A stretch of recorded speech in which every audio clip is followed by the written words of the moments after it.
to understand. Why do women cover up? Why? Because Allah said so. Why do you fast the month of Ramadan? No, because some scientists said that if you fast, it does this amazing thing to your body. And I'm sure there's a lot of amazing benefits through fasting. There's no deny, I'm sure there is. But we do what we do because Allah said so. Full stop. Full stop. Don't fall all over yourself trying to convince and come up with this amazing theory. You and I as Muslims, we do what we do because Allah said so, and we don't do what we don't do because Allah Azza wa Jal said so. He knows what I don't know. And my job as a Muslim, someone that has submitted completely to Allah, is to follow and to obey. And if I follow and I obey, whether people like it or not, you will find happiness and success in this world and in the hereafter. And you know what I find amazing, my brothers? You know what I find amazing?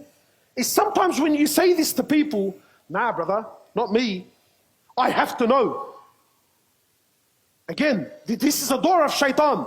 That look, brother, I have to know. Habibi, anta, wallah, please, Allah da'alak, anta ya muhandis, sit down before you hurt yourself.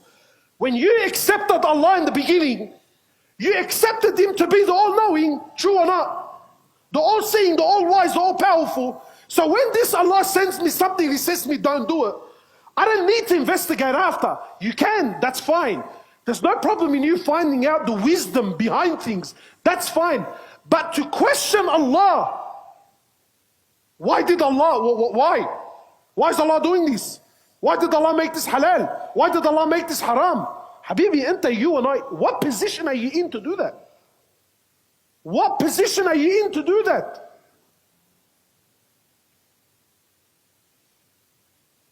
What position are we in? And this same, and again, this is what I find interesting. This same brother, every single one of us, we submit to anything and everything else, except when it comes to the things I should be submitting to with my eyes closed. I'll give you an example. Wallahi, most of us, so that I don't fall in trouble, most of us here now, yeah, when you go to the doctor, does anyone question the doctor? Do you? You don't? Generally speaking, when you and I go to the doctor, you know and I know, hey, where he's from, where he's been, you have no idea. Wallahi, you got no clue. You go to the doctor, but I don't know, I walked in, the guy's wearing a suit and a tie, he's sitting behind the table, and there was a certificate on the wall, bro. What else do you want from me? What else do you want, brother? I walked in, he was in a suit and a tie, he was sitting on a nice desk, he had a nice pen, and there's a certificate. Where the certificate is from, who signed it, does that university actually exist? You got no idea, nor did you check it, nor did you do your background checks. How come you don't apply your logic here? Why do we pick and choose? Why is it when he came to my health, I went to the doctor, I sat down in front of him, I told him what was wrong with me, and then he scribbled something on a piece of paper. Have you ever seen a doctor's writing? Honestly, wallahi, have you ever seen it? For the life of me, you know, had there not been printed writing on, you would know what's the bottom or what's the top. You got no idea. It's a scribble. And he prescribes something to you, you have no idea what he's talking about. He's explaining it, but you're like, yeah. And you're doing you're doing your absolute best to not look like a fool in front of him. But you got no idea what he's on about, bro. And he's trying to tell you, and he's trying to, then he writes a prescription, you take that prescription, and then as you're leaving and you're going to the pharmacy, wallahi, you're looking at this paper because you got no idea. But you're all right with it. You're all right with it. You're all right with it. But the guy's a doctor. Allah, you should have seen his tie. But he had cufflinks on. Not some chat button. He had cufflinks on. So you know the guy's got money. Then you take your prescription. As you're walking to the chemist, you're looking at the prescription and you're thinking, bro, what the hell's going on here, man? Then you walk into the pharmacy. Wallah, and the only guy that's better than the doctor for me is the pharmacist. Because you know and I know, the only thing that convinces you he's a pharmacist is what? Is the white shirt. If the guy serving you isn't wearing one, tell him, brother, please, can you call the guy in the back? Then he comes, he looks at that piece of paper that you've been looking at for half an hour, you got no idea what's going on. He looks at it for barely a moment. Ah, yeah. Ah, yeah, based on what, Habibi? It was a scribble. Ah, yeah, to what? He goes, he gives you a drug, a drug. And he tells you, yeah, make sure you take these 3 times a day after a meal, and you take it, and you got no idea. You got no idea. None of us ever looked at the back of the packet and said, yeah, but why does it have 0.2 grams of oxamalabtus? I don't know what those words are, cuz. Well, I got no idea. You don't question. And you take it 3 times a day after your meals. Why? Because the doctor said so. The doctor knows what I don't know. And then if I want to get better, then you need to follow the doctor's orders. Throughout the whole process, you didn't ask a single question. You didn't raise a single eyebrow. From one guy to another, you're putting a foreign object, a drug, down your throat, followed by water, with yaqeen and conviction that this is good for me. But every Tom, Dick and Harry wants to question Allah as to why he did and why he didn't. Yallah, come on, all of us now. Every person has an opinion, and every person wants to question Allah as to why he did and why he didn't. But why is this like that for, brother? Convince me. Convince me, brother. Your argument isn't too convincing. Really? Really? You can't sort your own problems out. If I was to tell you pick a number between 1 and 10, you wouldn't even know from which part of the brain that came from. But you have the audacity to question Allah Azza wa Jal as to why he did and why he didn't. And worse still, you have the audacity of going around promoting that you're a Muslim. Habibi, I don't know what Islam you're talking about. Because going back to the beginning of my talk, that's not Islam. Islam is complete and full submission to Allah. Complete. Allah's not interested in your thoughts and my thoughts. Allah's not interested in your feelings and my feelings. Allah's not interested in the opinion and the flow of what's out on the street, public perception. Habibi, leave that to democracy. That's not to Islam. The deen of Allah is complete. It's not open for negotiation. You want to make up your own rules, fine. But don't call it Islam. Don't twist and play with the deen of Allah to make it, fit your whims and your desires. That's not how it works. That's not Islam. That's your own version of events. Islam is what Allah and His Prophet wants. We need to understand, my brothers and sisters, because today is an attack on your aqidah. It's an attack on your faith. Making you doubt and making you question your own faith. Muslims, forget non-Muslims. Wallahi, Muslims. Yeah, but why? Are you sure? Are you sure, brother? Yeah, but that doesn't seem right. Worse, that doesn't sound fair. Wow, fair? And who made you the measuring stick of fair? Since when were you and I the ones who determine what's fair? Let me share this one ayah in the Quran. And please give me your undivided attention. Please. Wallahi, I ask Allah that the nur of this verse enters your hearts and that you and I both understand that this topic that I've been insisting on is so important for your faith, you have no idea. Allah Azza wa Jal in Surah An-Nisa, when He was speaking to Rasulullah sallallahu alayhi wasallam, and please stay with me. Allah, when He was speaking to Rasulullah in Surah An-Nisa, this is our faith, my brothers. When I say I'm Muslim, then it means I've submitted fully. Not every time something comes up, look, you know what? We all need to sit down and discuss. We need to discuss. What does Allah say in the Quran? Allah speaking to Rasulullah sallallahu alayhi wasallam, and who was He surrounded with? Who was the Prophet of Allah surrounded with? He was surrounded by those people whom Allah praised them in the Quran for what quality? What was the quality Allah praised them in the Quran for? قالوا سمعنا وأطعنا. What did the companions say? They say, we hear and we obey.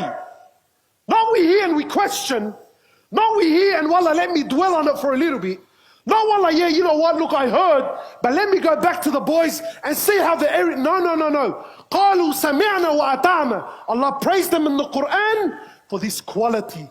They hear, as long as it's authentic, it's from Allah and His Prophet, then it's the absolute truth. We don't question. So Allah speaking to Rasulullah, Surah An-Nisa, Allah says, فَلَا وَرَبِّكَ. Wallahi, where do I start with this verse, man? Allah, look how Allah starts. Allah starts off the verse, فَلَا وَرَبِّكَ. Allah says, فَلَا وَرَبِّكَ لَا يُؤْمِنُونَ. Quran, my brothers, Quran. You want to know why this topic is so important tonight? Because this is your deen. This is your aqidah with Allah. This is your faith. Allah says in the Quran, فَلَا وَرَبِّكَ. I swear by myself, Ya Rasulullah. لَا يُؤْمِنُونَ. These companions, these people will never believe. Their faith will forever be incomplete. Your iman is incomplete. La yu'minuna. Who's speaking? Who? Not some sheikh. These are not my thoughts and my opinions. This is your Allah speaking to you. فَلَا وَرَبِّكَ لَا يُؤْمِنُونَ حَتَّى يُحَكِّمُوكَ.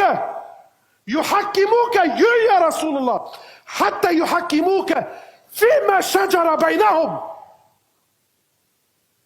Allah says they will never believe. Their faith will forever be incomplete until they make you, Ya Rasulullah, the judge. Not in some of their affairs, not when they want, not when they pick and choose. Allah says until they make you the judge in all of their affairs. Deen. This is deen. You want Islam? You go outside, wallahi, but people are lost, people are confused. Wallahi, even amongst religious people, wallahi, I don't even know, like where do you draw the line anymore? فَلَا وَرَبِّكَ لَا يُؤْمِنُونَ حَتَّى يُحَكِّمُوكَ. Until they make you the judge, Ya Rasulullah, in... My brothers, this is for you. This is, wallahi, today's talk, today's khutbah. Please don't think about people outside. Think about yourself, bro. Wallahi, this is why we're struggling. Why are our marriages failing? Why? You know why? Because the truth is, Allah and His Prophet are not the judge in all of our affairs. They're the judge in some of our affairs. In the affairs that I like. In the affairs of when it's going to suit me. Are you with me? حَتَّى يُحَكِّمُوكَ. Allah says, until they make you, Ya Rasulullah, the judge in all of their affairs. Did Allah finish the verse? Please, wallahi, I beg you. Surah An-Nisa. Go home today, wallah, just read the verse. What an amazing verse. حَتَّى يُحَكِّمُوكَ فِي مَا شَجَرَ بَيْنَهُمْ. Until they make you the judge in all of their affairs. ثُمَّ لَا يَجِدُوا فِي أَنفُسِهِمْ حَرَجًا مِمَّا قَضَيْتَ. Wow. Wow, wow, wow. Not only, Ya Rasulullah, are they to make you the judge in all of their affairs, but they are to find no difficulty, no hardship, no bitterness in whatever your judgment is. Are you with me? When Allah and His Prophet declare a matter, not only are you supposed to take it, no. Allah wants more. Not only are you supposed to take it, But you are supposed to feel no hardship, no bitterness in whatever the verdict is. ثم لا يجد في أنفسه حرج. There's no haraj. There's no, yeah, all right, but no. If this was the order of Allah and His Prophet, and this is the verdict of Allah and His Prophet, then there is no bitterness. Did Allah finish it there? Who knows how the verse finishes off? Who? Barakallah. Allah says, not only do they have to love the verdict, but we go back to the very beginning of my talk, وَيُسَلِّمُ تَسْلِيمًا. Allah says, not only do they have to make you the judge, not only do they have to accept whatever your verdict is, not only do they have to love your verdict, but they are to submit 50%, 80%. How much, my brothers? Full submission to Allah.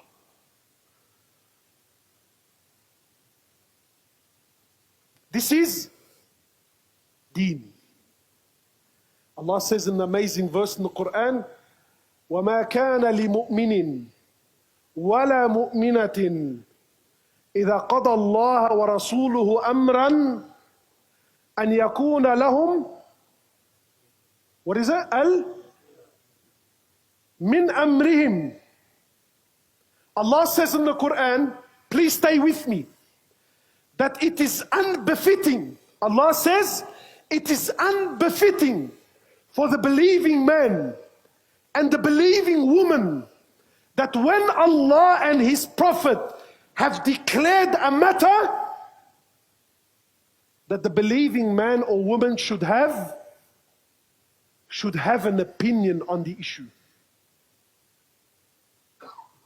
Whose words?